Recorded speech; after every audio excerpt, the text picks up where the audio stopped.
Bonjour à tous. Alors le but aujourd'hui, ça va être sur notre petite Nissan Micra 2017 de venir changer le filtre habitacle en fait. Donc vous achetez votre filtre habitacle sur le site de votre choix, sur internet ou dans le magasin de votre choix. Et le but ça va être de venir le faire tout seul et économiser, je sais pas moi, 20, 30 euros, 40 euros de main d'œuvre. Voilà. Ensuite la deuxième étape, ça va être de venir retirer ce morceau là, celui-ci, venir le déboîter et normalement derrière on devrait avoir accès au filtre habitacle. Alors c'est parti.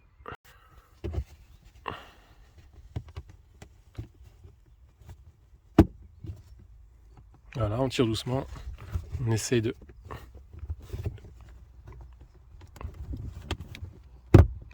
faire sortir sans appuyer sur un endroit, sans appuyer au même endroit trop fort. Le but c'est de venir débloquer les crochets un par un sans casser le plastique. Voilà, donc c'est venu. Voilà, je me suis prêt avec les deux mains, c'est plus simple. Donc voilà, au bout d'un moment, il n'y a que le devant là qu'il faut retirer. Et l'arrière après vient tout seul. Je vais vous montrer où sont les attaches, comme ça vous saurez. Voilà, sur la gauche, il y en a 3. Quatrième là. Il y en a 2 sur le dessus. Voilà, comme vous voyez. Ensuite, on va éclairer un peu. Voilà. Vous voyez, tout au fond là, en fait, le filtre, il va être là-dedans. Mais comme vous voyez, il y a un morceau de plastique là qui va venir empêcher. Donc le morceau de plastique, c'est tout ce qu'il y a au-dessus là, sous la boîte à gants. En fait, c'est juste des clips. Il suffit de tirer un peu vers le bas et ça va venir tout seul. Tire un peu doucement vers le bas. Voilà. Hop, ça vient tout seul. Donc il y a 3 crochets, un à gauche, un au milieu et un à droite. Une fois qu'on a fait ça, eh bien, on va pouvoir bosser tranquillement. On va bosser parce que on a libéré tout l'accès. Voilà, c'est nickel. On va pouvoir retirer le filtre tranquillement. Alors ensuite, juste à venir là, vous remontez ça vers le haut comme ça pour bien débloquer le petit clip et vous tirez et ça vient tout seul. Voilà, pas besoin de forcer. On tire un peu vers le bas et on sort la pièce en plastique. Voilà comment elle est faite. On enlève ça et là on voit il a un petit filtre bien sale parce qu'il n'a pas été changé depuis un moment. On va venir le retirer.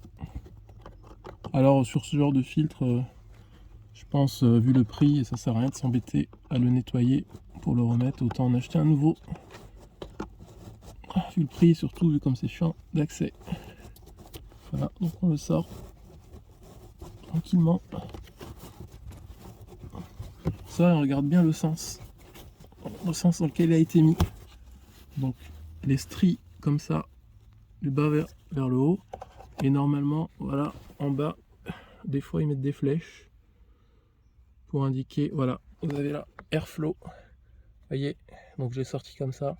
Ça veut dire que l'air, il vient du moteur vers l'intérieur. Là, il y a une petite flèche, airflow. Donc ça va du moteur vers l'habitacle. Et il faudra regarder sur le nouveau pour le mettre dans le bon sens. Alors, vous voyez comment il est sale. Surtout de ce côté-là, le côté où qui donnait vers l'extérieur. Voilà, plein d'impuretés, bien dégueulasses. Après, ce que je peux vous conseiller, vous voyez là, j'ai enlevé déjà plein de saletés qu'il y avait à l'intérieur. Je peux vous conseiller de prendre un pinceau comme ça, usagé ou pas, et d'aller essayer de ramener la saleté qu'il y a dedans. Vous voyez toutes les herbes comme ça là. Essayer d'éviter que ça reste à l'intérieur, surtout que ça aille du mauvais côté. Donc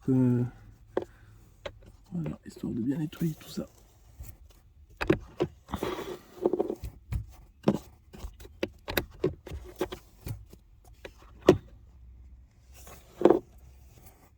Voilà, on va dire que c'est bon. Après on nettoiera le tapis.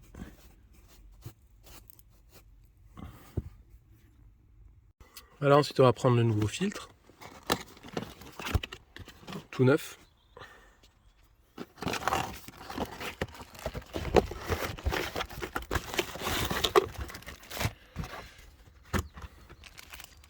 Bon, avant de le déballer, je vous conseille quand même de, au cas où, vérifier les dimensions.